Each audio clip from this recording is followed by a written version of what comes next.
Hello there, I'm Medha Shri. Welcome to Truth Be Told, a series by osdotme, the kindest and the most truthful corner on the internet. Truth Be Told is where our noted guests share their callings, journey, challenges, and truth with us so that we also grow and blossom. And today, on this episode, we will learn how to find our Ikigai and the secret to a long and happy life from the guy who actually wrote Ikigai. Yes, ladies and gentlemen, put your hands together for none other than Francesc Miralles, the Spanish author who wrote Ikigai and Ichigo Ichie. So, Hello, Francis, how are you? how are you doing? Very well. Nice to speak to you and to all our friends in India. I am happy to be here to talk about the book we wrote together with Hector Garcia, that is in Japan right now. I am in Barcelona. You're in Barcelona, and I'm in India, and Hector is in Japan. That's right. And we're thrilled to have you on the show, actually. The last time we discussed that Ikigai has become quite a sensation worldwide, and it's ruling our social media feed in India. And for 2 years in a row, it was the best selling. It still is, actually. And the I shared a picture of actor Vicky Kaushal also with you, and I saw some ads, decor ads, where the book was being used as a decor prop. How does it feel to, have your book see so much of success? Oh, it was totally unexpected when we were doing this investigation in Okinawa.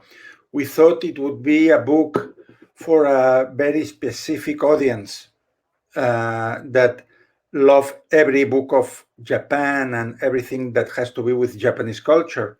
And we didn't expect so much success all around the world. In last year, this was the number one book in Amazon of non-fiction books in India.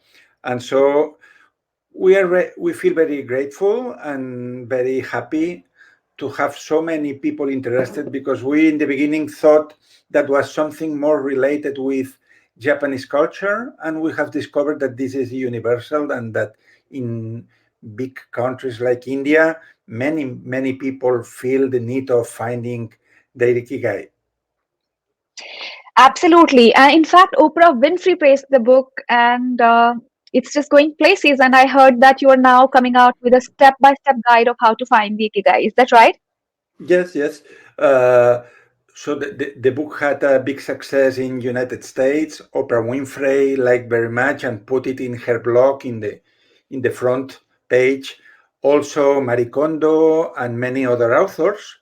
And in United States now in March, we'll have our new book that is Ikigai for Teens. It's a book dedicated to children and teenagers who are going to decide their future profession, life, vocation, way of life. That is so wonderful. And, we, of course, have read the book and we will be reading the next book that you come out with. But since you are with us, I will not let this opportunity go without asking you, what is Ikigai? Can you explain it to us?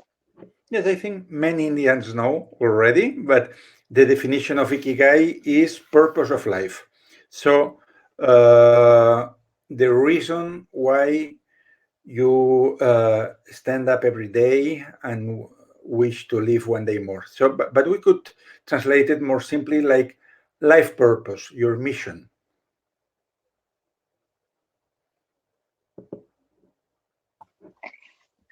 Yes. So is it correct to say that Ikigai is actually the purpose of life?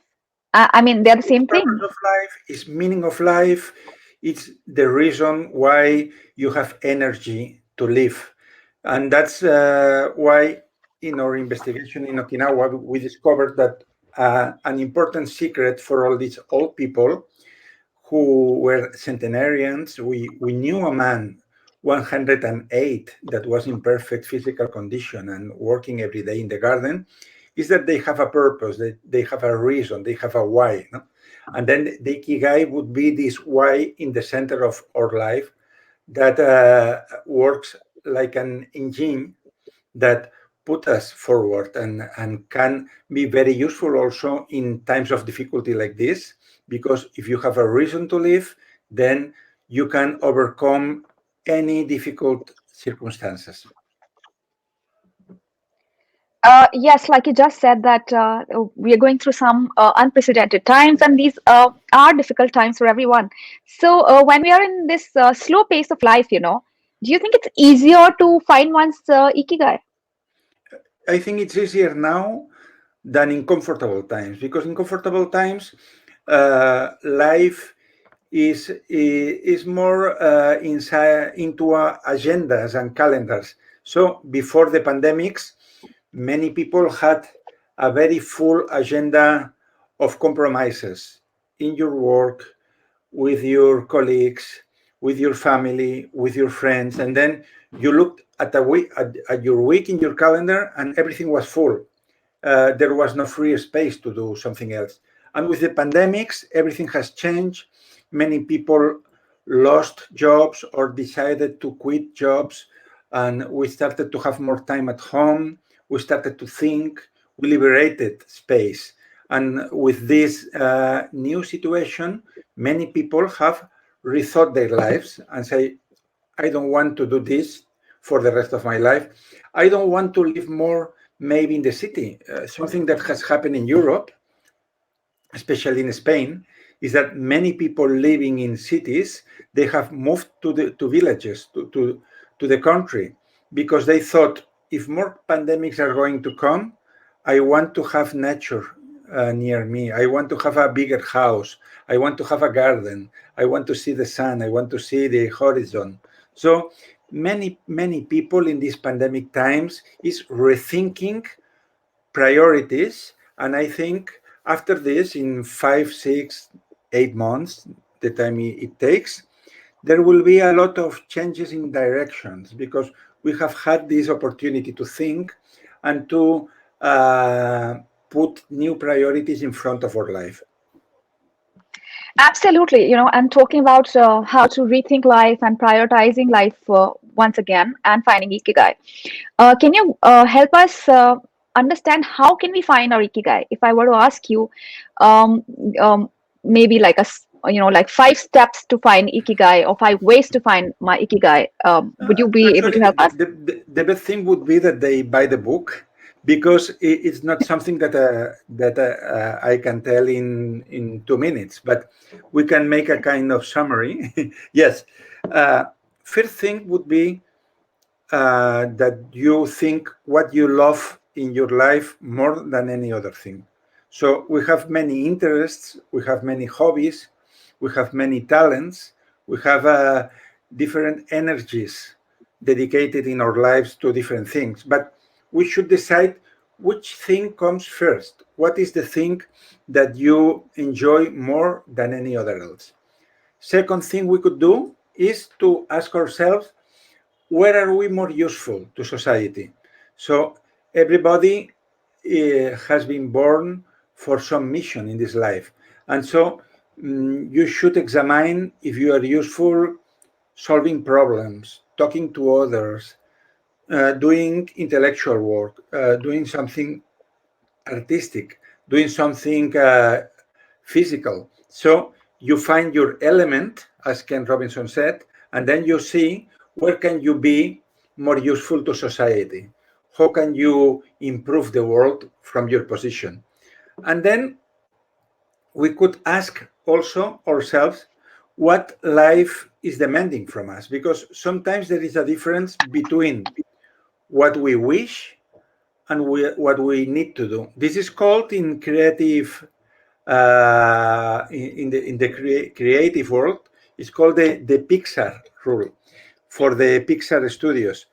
If you see movies like Toy Story, Yeah. the narrative tension comes between what the protagonist wants and what the protagonist needs.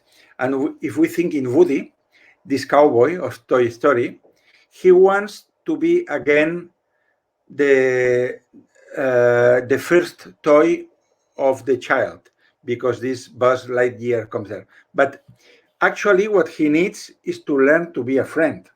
And all the story of this movie is how you go from your wish to what you need to do. And this is what I call that life sometimes has a mission for yourself, but we don't know yet, and we must discover it. And maybe I am struggling very much, working a lot of hours, but maybe life wants something different from me, and I must discover it, looking at my talents, looking where can I be more useful, and exploring myself. Absolutely, But tell me, how will I know that I found my ikigai? Is it a sign, or is it just that it'll bring me a lot of happiness? There are many signs, but I would say that the easiest one to recognize is the flow. If you have an ikigai and you do that, let's imagine that your ikigai is playing piano. When you sit in front of the piano and you put your fingers on the keys, you will feel that you flow with this activity. Time disappears, space disappears, problems, the past, the future, it goes out, and there is only you and the piano, and it's a natural experience of flowing with this activity. And so, when we love very much to do something, when we are living our ikigai, a very normal thing is that it doesn't give any effort to us. So that we flow naturally in that thing, it's very easy for us. We lose this sense of time, and we feel totally together with the activity. So it's like the jazz musician that is improvising a solo with the saxophone, that you don't know where the saxophone ends and where the musician begins. Is like a kind of meditation that you get a kind of fusion with your activity. This would be a very clear sign that you are in your ikigai. Okay, and I've asked you this earlier, and I'll ask you again, because we have a new set of viewers this time. Have you found your ikigai? Yes, my ikigai has changed with the time. When I was very young, my ikigai was traveling, and I was 10 years maybe of my life working and traveling, working and traveling, working as a waiter, working in a camping, working, giving private lessons of German language. And when I had a little money, going with trains, going here, going there, exploring Europe, Asia, the world. Then I had an ikigai as a teacher, and there were maybe it was 3, 4, 5 years in which I had a lot of passion for that. Then I had an ikigai being a publisher, and I worked 3, 4 years as a publisher, and after as a writer. And I would say that right now in this moment of my life, my ikigai is helping other people to find their own purpose in life. This is what makes me happy in this moment.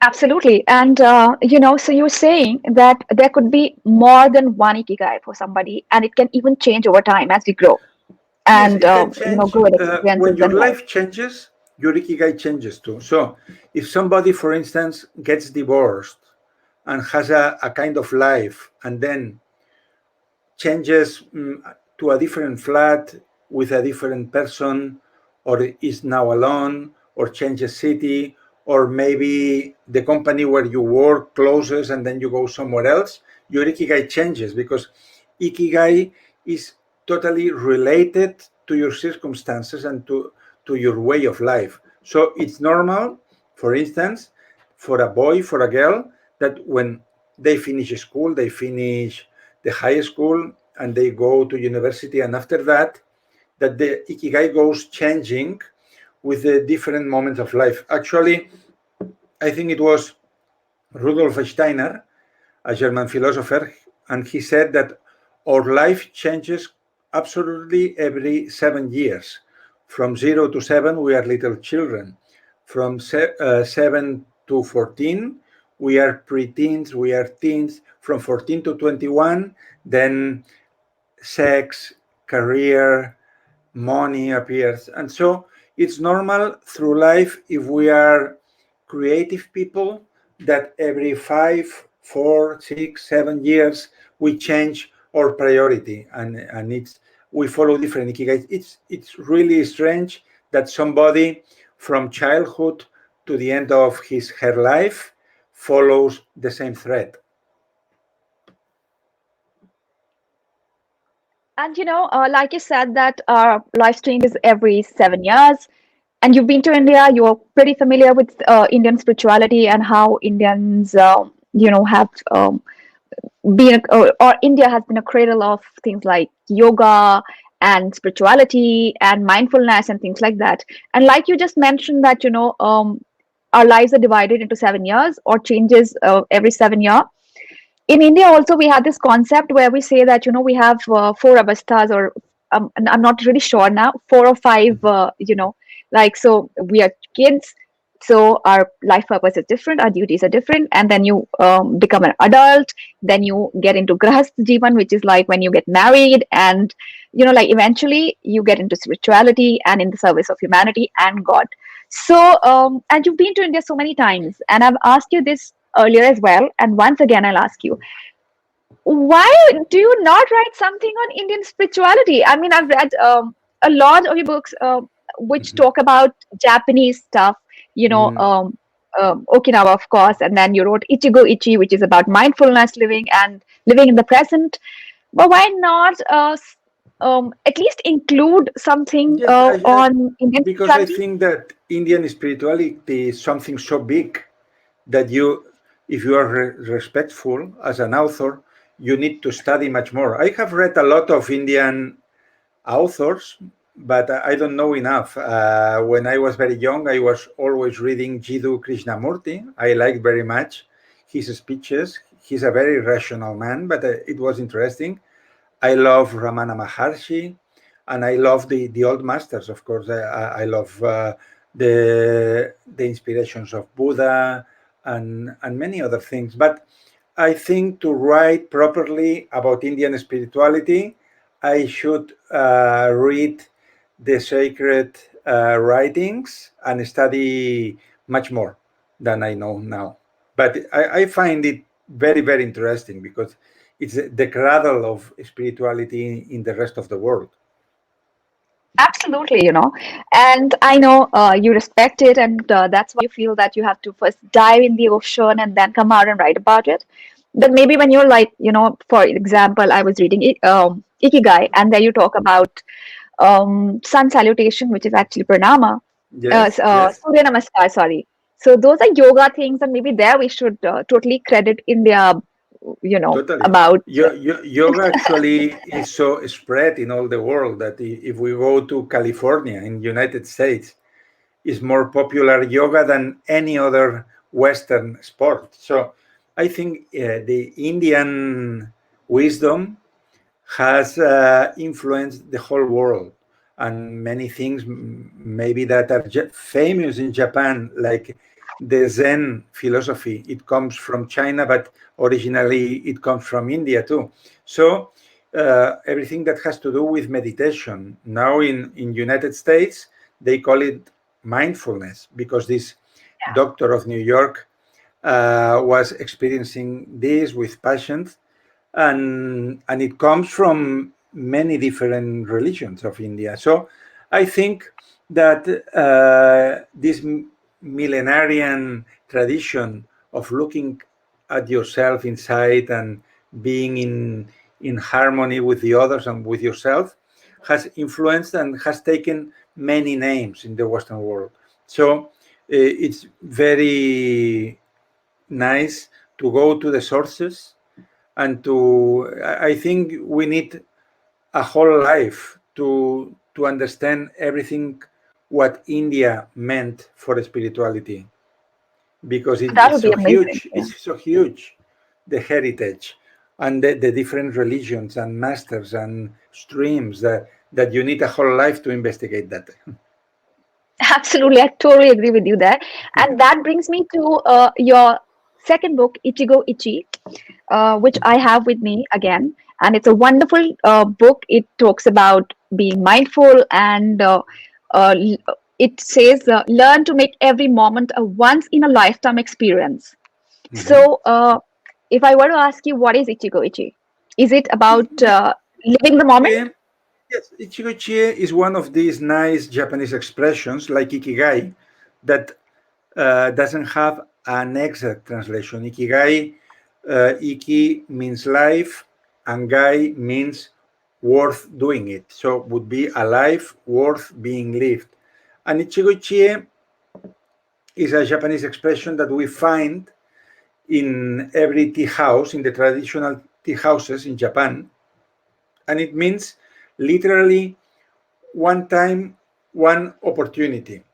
But actually, the expression is what we are going to live here won't repeat anymore. And so it's a call to live the moment. It's a call to share totally conscious with the others this opportunity because it will be the memories of the future. And if we are totally here with full attention, we can create a beautiful moment that will be remembered.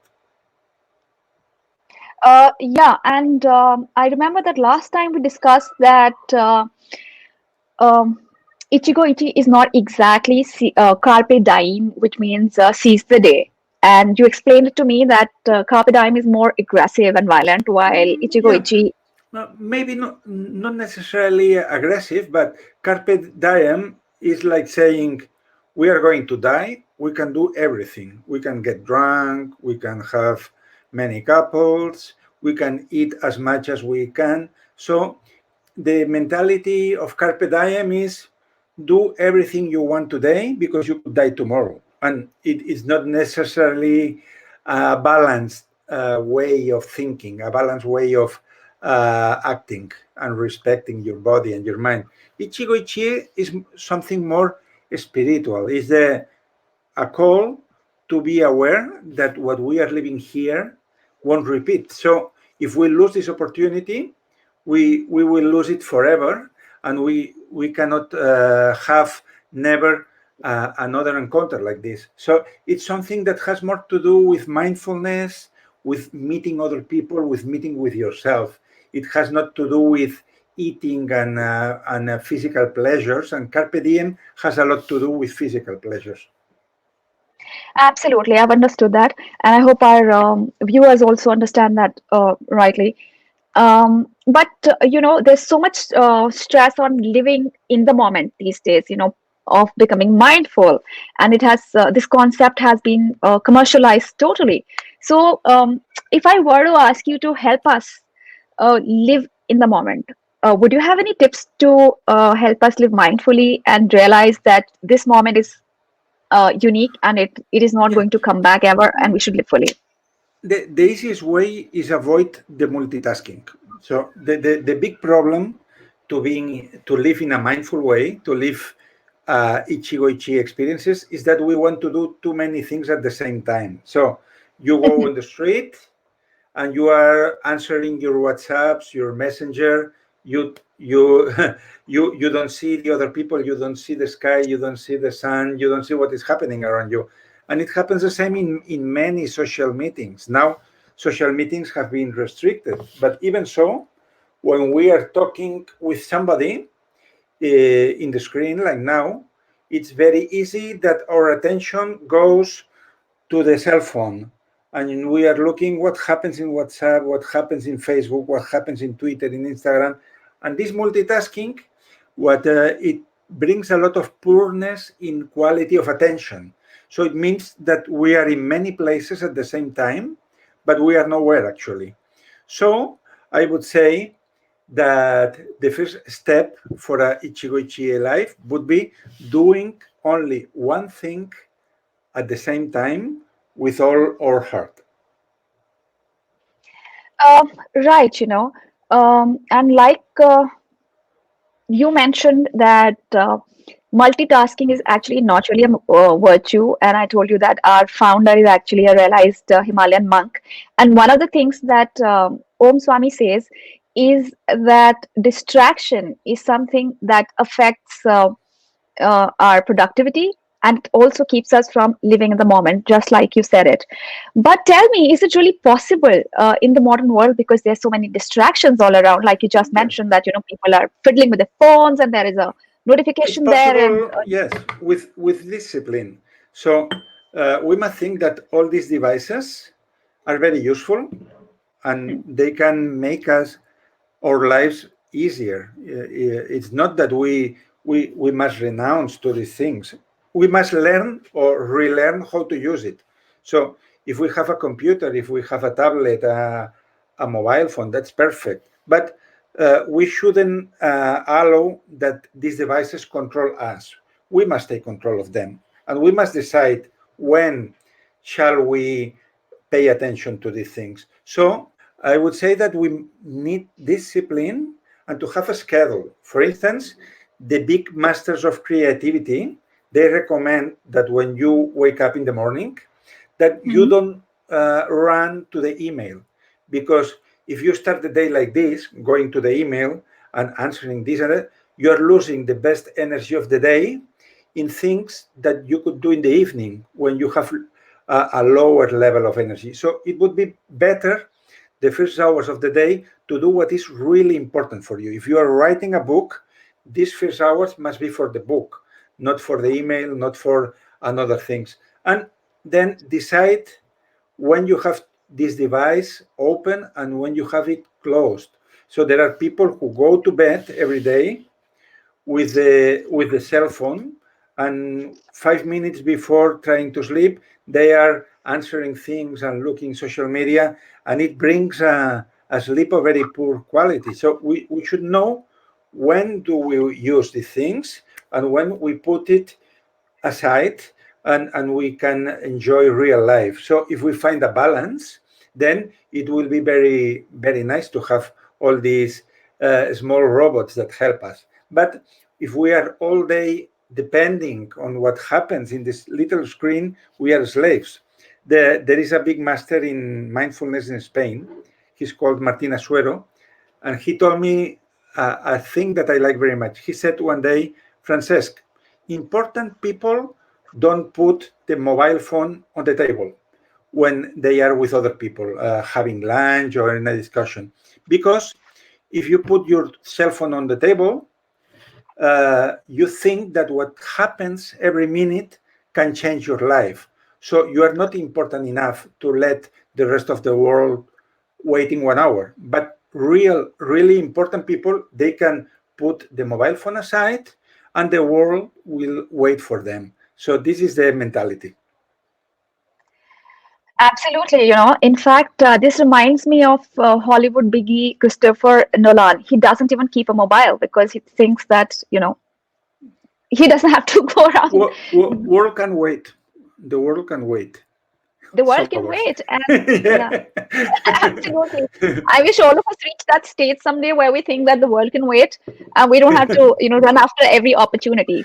Yes. Because I think that is also one of the, banes of our life, that we think that we don't want to lose any opportunity, and whatever comes our way, just want to grab it. I was reading a book, Ichigo Ichie, and it says that a tool for conscious, so it lists out some tools for conscious magic, and those are paying more attention to what happens around us, keeping a diary, talking to creative people, practicing meditation. These are some of the things that you Mhm. listed there. Now, how important is meditation for you, and how do you take out time for it, and do you have some techniques? I am a bad meditator. I have learned meditation many times, but I am a nervous person, and my way of meditation is not sitting on a pillow. It's not the traditional way. I've done retreats.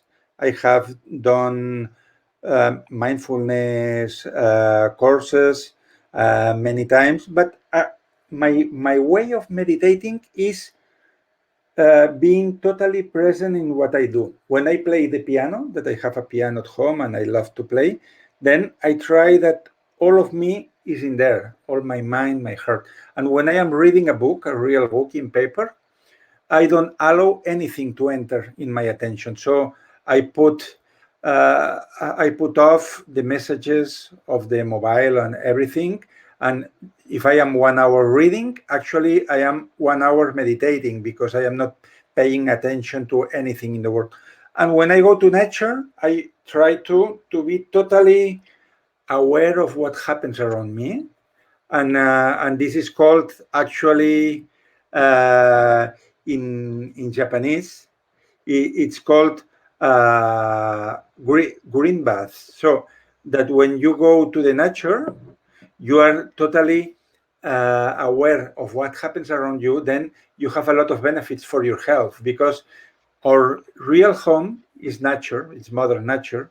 And when we are in contact with trees, with the sky, feeling our weight as we are walking, this is a kind of meditation too. Shinrin Uh, Yoku is the Japanese word of the uh, green baths. So going to the green to bath yourself in nature. which is now being called forest bathing, I think. Yes, Is forest the same bathing thing? in English. You Forest bathing translated in it English. better. Forest bathing. Yes. Forest bathing, and it's becoming a fad now, like Yes, how because in the 80s, in 1990s, in Japan, a lot of universities did research on that. So a lot of doctors and they were testing what happened when people went to the forest at least once a week for half a day, 4, 5, 6 hours. 6 hours, you go to a forest and you are there, disconnected of these devices, and just walking, sitting under a tree, eating there, being in nature, this forest bathing. And they discovered that people who did that once a week, they had a lot of health benefits. Like there is a kind of cells called NK, natural killers, that are the cells defending us against cancer. And they discovered that when you go once a week to the forest, your natural killers improve 10-15%, and you have many other benefits like sleeping better, the level of stress goes down, and many other things. So this forest bathing, it's a natural tool we have for our health and for our balance. Yeah, and that makes me also say things like maybe we should go back to our roots, because whatever our ancestors did, whatever little ceremonies we had, they had a purpose. Yes. In your book, you keep mentioning the Japanese tea ceremony also, which was not just a ceremony. It had a lot of mindfulness to it. It had a lot of benefits to it. So, and in your book, you also mentioned that one should have one's own tea ceremony. Could you tell me a little about that?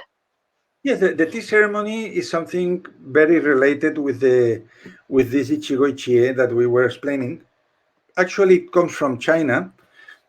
Most of things that we know from Japan actually are adaptations of things that already existed in China or in India even. And the Japanese tea ceremony is the ceremony of attention and the ceremony of kindness too.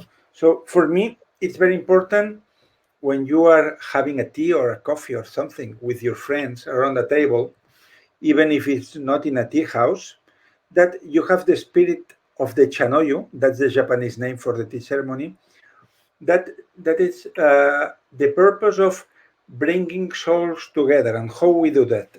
First, not distracting us with other tasks, being totally there with all our attention and everything else aside. And then there is a kind of protocol of rules that the masters of the 16th century wrote and have to do with communication. They say, if you go to the tea ceremony, never talk about politics, never talk about football teams, for instance, nowadays. Don't talk about horrible things that are happening in Washington, here, there, because then what you are sharing is negativity, you are sharing different visions, you are sharing inequality. So when you go to a ceremony like this, you must bring to the table things that bring our souls together. And what kind of things are that? Appreciations that have to do with arts. For instance, you speak about a new book that you discovered, you recommend an exhibition, you recommend a movie, you explain a tale that you read and it's beautiful to be with them. You talk about the weather, you talk about the fineness of the tea, how beautiful is this place, about good memories. And then with this, you create an atmosphere of Ichigo Ichie, of uniqueness, that everyone who is there feel that they are the same and they are together and they are building together this memory that many years after, maybe they will remember this moment in which they had this ceremony. So wonderful. So basically, bring everything positive to the table and forget your phone. Never bring your phone when you're having Yes, a when you're meeting friends and doing that. and don't put polemic topics on the table. And this is Right. more subtle than it seems. That of course, if we talk about politics, it's possible that there are people around the table with different visions and voting different parties. That's okay. Yeah. And here in What happens Spain, on social media these days, right? yeah, Like and one social person says media, something yes, and the other people person gets angry. insulting each other. Or if in Spain, if we are talking about football teams, Barça, Madrid, it can be some tension too. But it's more subtle than that, because if on the table there are people of different economic situation or different level of success, imagine that I am around the table with other three writers, but one of them has never published and the other has published but with little success. And then I am on the table in this ceremony and I say, did you know that I am translated in 60 languages? The rest of the table is feeling bad. Why? Because there is no balance. I am putting my merit, my proud in above them. So I must talk about things that we can share in the same level, like what have you read lastly, what would you like to write in the next month. And so the art of parties and the art of ceremonies is finding a way to communicate with the others so that nobody feels that is less.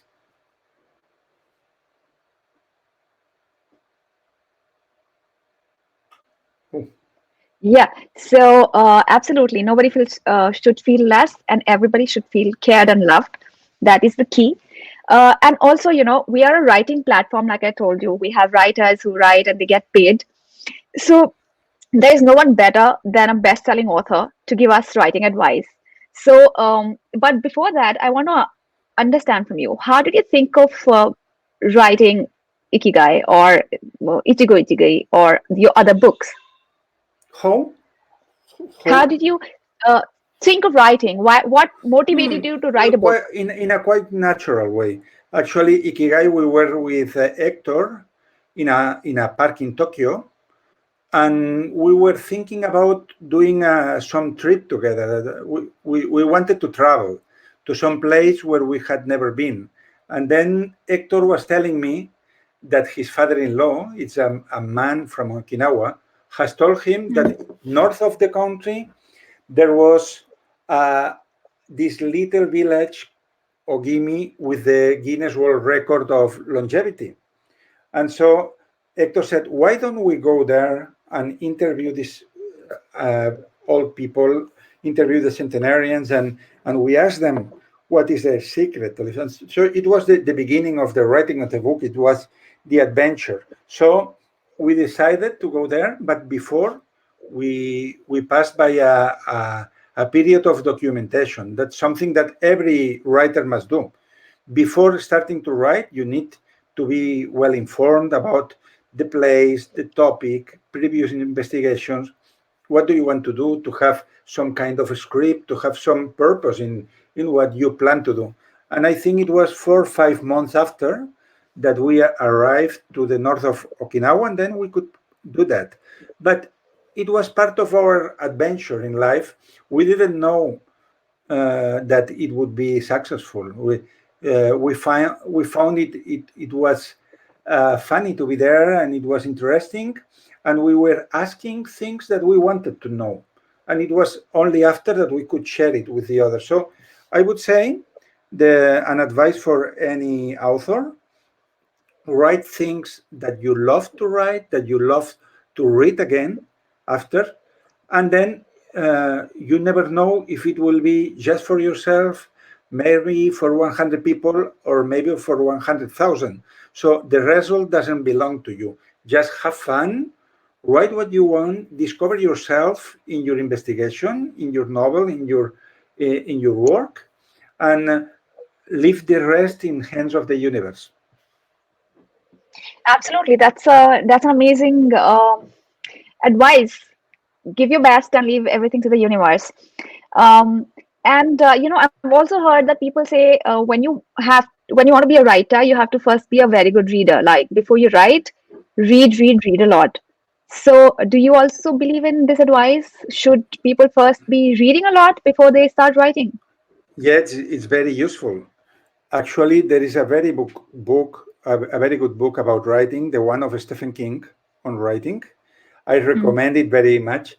It's a book about his life, how he started, first tales, the first successes, and he gives a little course about what do you need to be an author. And he said to write a lot and to read a lot.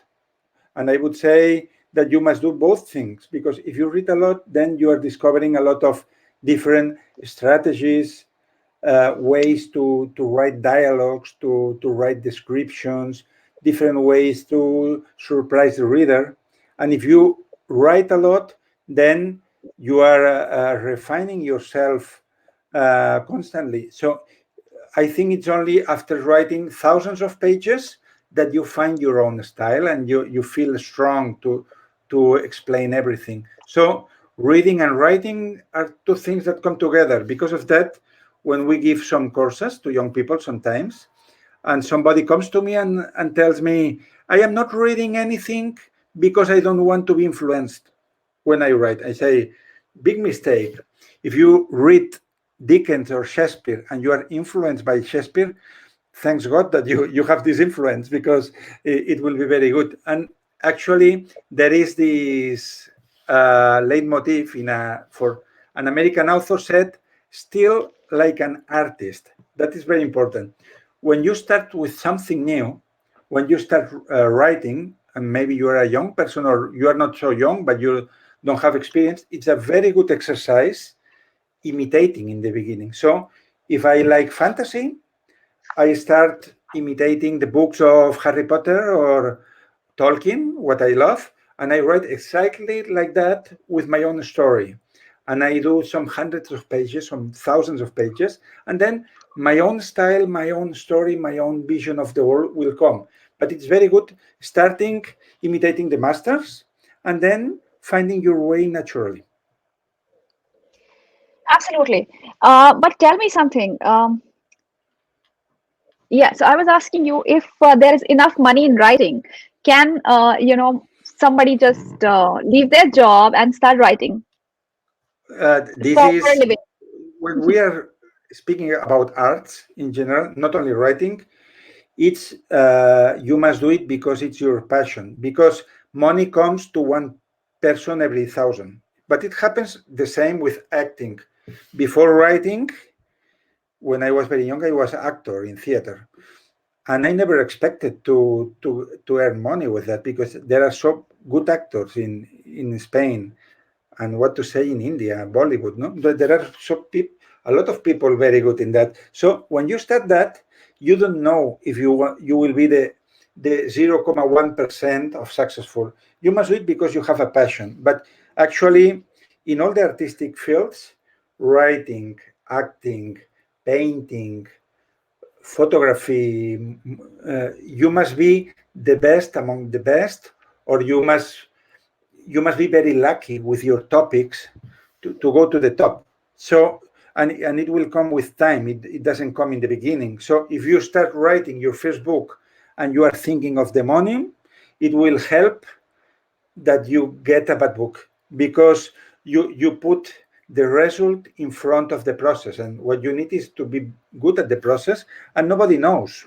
There are people who wrote a book thinking that it was for themselves and they became famous, and people who try to imitate Dan Brown, and the result is very bad. So be authentic, be honest with yourself and write what you love, and you will have a higher possibility of getting somewhere. Oh, that's some brilliant and very honest advice. And thank you so much, Frances, for this phenomenal chat with us, for taking out time from your busy schedule. And I genuinely hope that we are able to live a more meaningful life and are able to find our Ikigai in 2021. Thank you so much. Thank you So, very much. it was just lovely to have you here. And like I said, that we are a writing platform for writers, and we also have some lifestyle courses on meditation, etc., etc. I hope that you log on to os.me and see if you like something there. It'll be wonderful to have you in our community. Thank you. I will end with a very nice advice of Henry David Thoreau. He was the creator of this famous book, Walden, or The Life in the Woods. He was a writer, a philosopher of the 19th century. He became very famous because he was writing in important newspapers, and he went to a little hut in the woods 2 years, 2 months, and 2 days. And he wrote this important book, Walden or the Life in the Book. And many young writers came to this hut to ask him what you ask me now. What should I do to become a writer? What should I do to have success with a book? What have I to do? And he gave always the same piece of advice. He said, before sitting yourself to write, you must stand up to live. If you don't live, you cannot write. That is such a beautiful piece of advice there. Thank you, Thank you Frances, very much, Medha. for now and for always. It's always lovely to talk to you.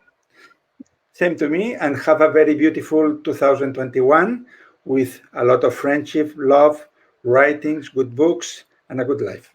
Thank you. Thank you so much. Okay, there, that was Francesc Miralles, and all of you must go to os.me and check out a Karma program. We pay people to write, to share their truth and journey. Thank you so much for being here with us today.